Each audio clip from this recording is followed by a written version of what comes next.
also lucky to have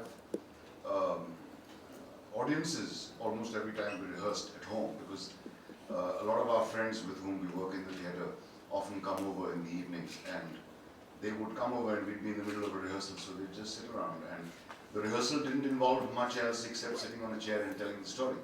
To begin with, we did work on this production for a very long time. People think that we just sort of get up and tell these stories, but that's not all there is to it. They are monologues of 25 minutes each, and one is of 40 minutes, so it takes a while to memorize a monologue of that length, and it also takes a while to make it your own.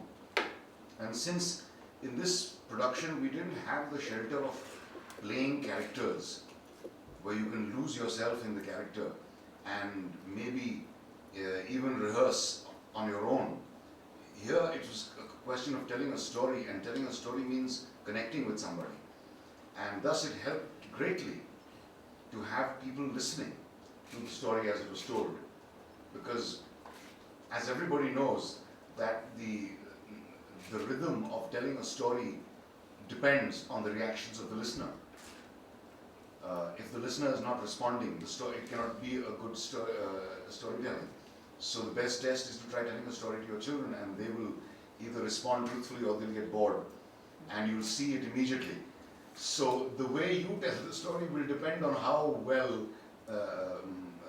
it's a two-way traffic. Firstly, the listener's reaction will depend on how well you tell it, and then how well you tell it will depend on the listener's reaction.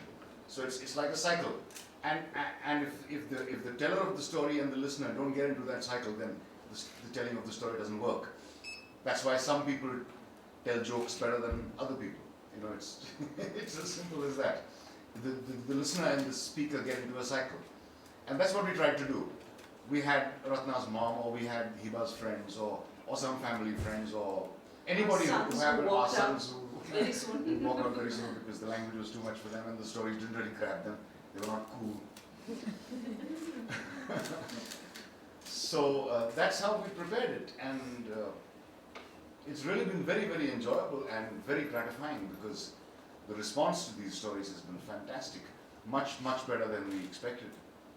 It's been far and away the most successful production that Motley's ever done.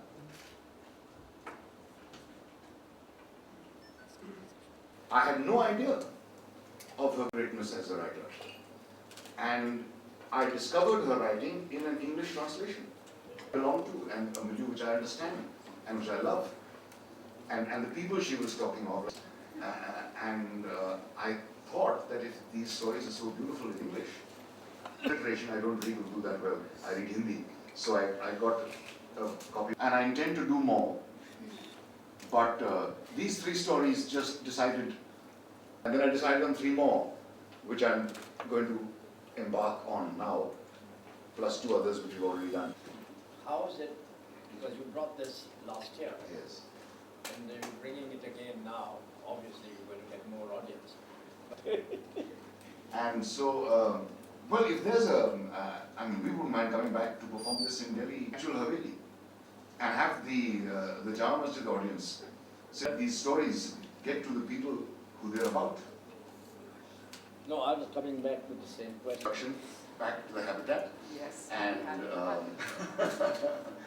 and I have already embarked on, but I feel enriched at having discovered this literature, and I don't mind admitting my ignorance and not having discovered it all these years.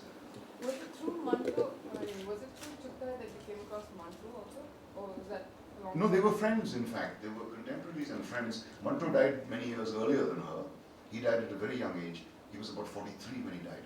But they were very close friends and associates and admired each other's work. And She's asking if you discovered Manto through Ismat Chuttai, exactly. Through the mention she made. I'd heard the name Manto, and I knew the synopsis of a few of his stories, like everybody does, the very shocking ones. But I hadn't read any of his work. But then when I read what Ismat Appa writes about him, then I decided to read him. And then through Manto, then somebody else has suggested other people. And so I'm in the process of discovering writers like Krishna Chandra and Rajinder Singh Bedi, who actually I should have discovered many years ago, but better late than never. And what was the whole process of That's the amazing thing, that we have made no changes Yeah. in how the writer wrote it. Because it's like with that. Yeah, it's a storytelling. It's not transformed into a play. When there are many characters being talked about, all those characters don't appear. Only one person tells the story, and that person becomes the character they're talking about, in as much as you become the dragon or the princess when you're telling a story to your child. You become the wicked magician, and you also become and then the door opened with a lamb, and the man did this. So, you sort of represent. So that's the way we've approached this production. So you haven't sort of added your own dramatically No. to it at all? No. We just let the story speak for itself. We've enjoyed ourselves telling the story as actors, no doubt. But we haven't changed a word. We've stuck to exactly what the writer wrote, and we thought we'd let that speak for itself, and it does. Yeah, we've had students from, say, the Sophia College in Bombay who are largely, they had no contact with Urdu at all. In Bombay, students seldom speak even Hindi or Marathi or their own mother tongues. It's all English now. And there have been shows that we've done in Sophia which have gone very well. And there have been these young girls or boys coming backstage and saying how much they enjoyed it. And every time we'd say, but did you understand it? It's not every word, but it didn't matter. We've actually had people who said we didn't understand a word, but we enjoyed it. Parsis, mostly in Bombay. Regular, loyal theatre goers. What is the whole process of one person on the stage holding the attention of the audience? I think it's the greatest challenge for an actor. I think the magic of theatre is not having magnificent sets and hundreds of people rushing on and off, and having set changes which dazzle you like they have on Broadway and the West End and stuff. I don't think that's theatre, that's cinema. And the kind of theatre that tries to compete with cinema is headed in the wrong direction. So we've decided to see and to verify this point, that the magic of theatre is the ability to create in the audience's imagination the world you're talking about. And if you can do that, then I think you've succeeded far better than having the 20 lakhs of rupees to put a castle on stage. If you can create that castle in the audience's mind, I think that's far more effective. So it has worked. I mean, even though it sounds like I'm boasting, but the production has worked, and we're very happy about it, because, as I said earlier, it's not an easy job to hold an audience's attention for 35-40 minutes. But I think we've succeeded, and it feels great because it's opened up a new, whole area of possibilities for us as actors and as theatre people, where you can do a play on your own. You're not dependent on anybody or anything. Just to say the story. So saying it and not doing much, I mean, itself it was quite challenging, because you're used to acting all the time. And since it was my first product, I mean, acting doesn't mean that you have to act. If you just relax, probably the audience relaxes, and if you just tell the story, the challenge is, I mean, your job is to get the story across to them. And it was lots of fun, because like I told you, I discovered a lot of new things, and gradually a lot of new ideas came up. And where Papa also said that at places where you feel where you feel that you have to do something, where you have to do an action, you do it then, and that's the correct action. Instead of planning it from beforehand and then thinking that when I get up, I'll do that, and I'll look this way and I'll do that. So I try not to do stuff like that, and it works, and it's great fun. I want to ask you a question about the NSD.